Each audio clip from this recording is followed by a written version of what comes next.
Ashutosh, budget है तो बही खाता, लेखा जोखा आमदनी और खर्च का, लेकिन ये आर्थिक दस्तावेज होने के साथ साथ एक राजनीतिक दस्तावेज भी होता है। किसका पुट ज्यादा दिखा? बजट की सबसे बड़ी हेडलाइन आपकी निगाह में क्या दिखी या क्या मिली? देखिए, इसकी सबसे बड़ी हेडलाइन तो संदीप इसी बात को लेकर यह है कि दरअसल ये इस बात का दस्तावेज है और इस बात की गवाही है कि 2024 में भारतीय जनता पार्टी को बहुमत का आंकड़ा नहीं मिला।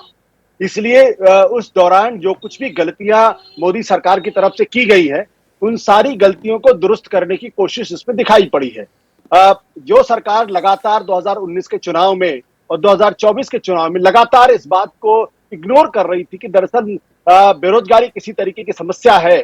और आपको याद होगा, हाल में आरबीआई ने एक डेटा दे दिया कि 8 करोड़ लोगों को रोजगार मिला है।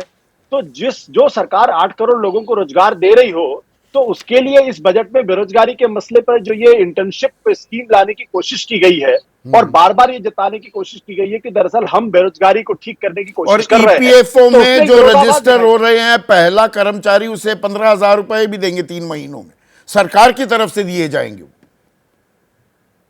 जी, तो उस पूरी गलती को दुरुस्त करने की कोशिश है। दूसरा, इस सरकार को इस चुनाव के दौरान किसानों की नाराजगी भी झेलने को मिली है। तो पूरे बजट में जो दूसरी बात की गई वो की गई कि भाई हम किसानों के बारे में, फार्मिंग के बारे में, एग्रीकल्चर के बारे में कुछ बुनियादी सुधार करने की कोशिश कर रहे हैं।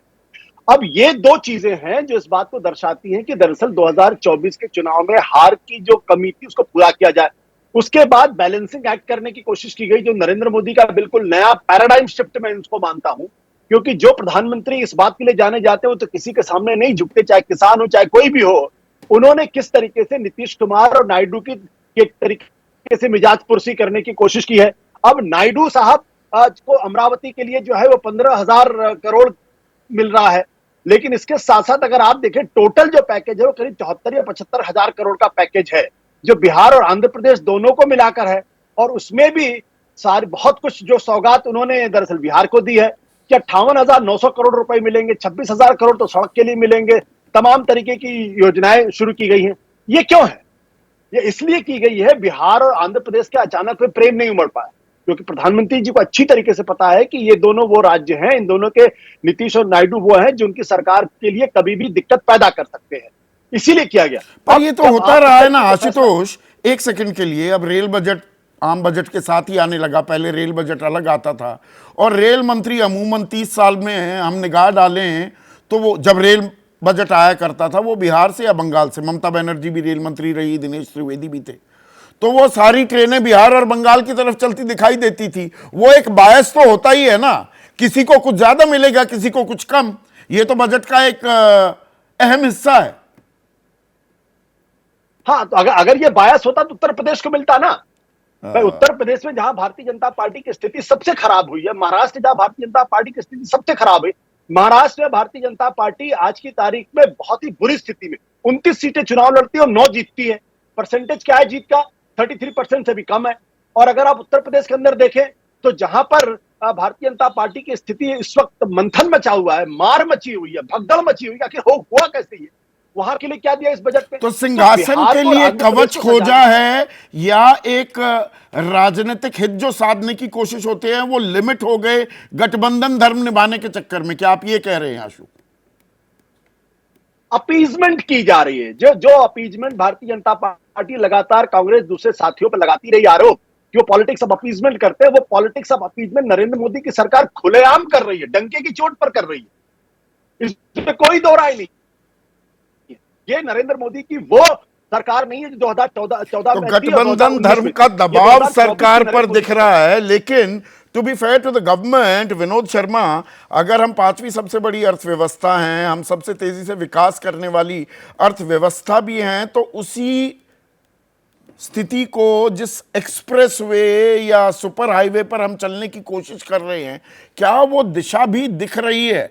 सरकार जो अनएम्प्लॉयमेंट को, बेरोजगारी को एक समस्या तो मान ही रही है, लेकिन एक वेल राउंडेड बजट भी दिख रहा है जिसमें निरंतरता है और ज्यादा लोक लुभावन बनने की कोशिश नहीं, लॉन्ग टर्म दूरगामी परिणाम क्या होंगे उन्हें पकड़ने की चेष्टा दिख रही है।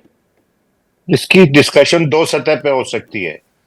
एक तो जो स्टेट्स को उन्होंने असिस्टेंस दी है सेंटर ने, आंध्र प्रदेश को और बिहार को, मेरा व्यक्तिगत राय यह है कि ये जो प्रधानमंत्री cooperative federalism, competitive cooperative federalism की बात करते थे, ये उससे हट के उन्होंने ये असिस्टेंस दी है, क्योंकि औरों को अनुपात में कुछ नहीं मिला।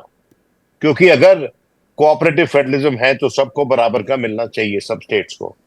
लेकिन मेरी व्यक्तिगत राय यह है कि आंध्र प्रदेश को जो पैसा मिला है और उसके साथ जो रोड कनेक्टिविटी इस्टेब्लिश हो रही है चेन्नई और वाइजैग में,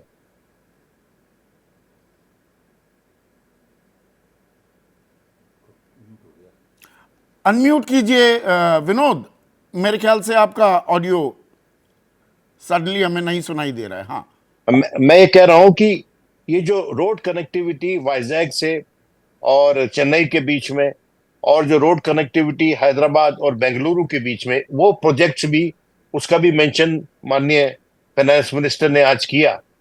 तो ये जो रोड कनेक्टिविटी है, ये आंध्रा की इकोनॉमी को बूस्ट देगी, और उसके साथ साथ ये जो कर्नाटक और चेन्नई है, इनके साथ एक ट्रायंगल बनेगा, जो मैं समझता हूं साउथ इंडिया के लिए एक अच्छी, तो साउथ इंडिया के लिए शुरुआत अच्छी बात है। आपका वीडियो कनेक्शन चला गया है, मैं उसको दुरुस्त करा रहा हूं।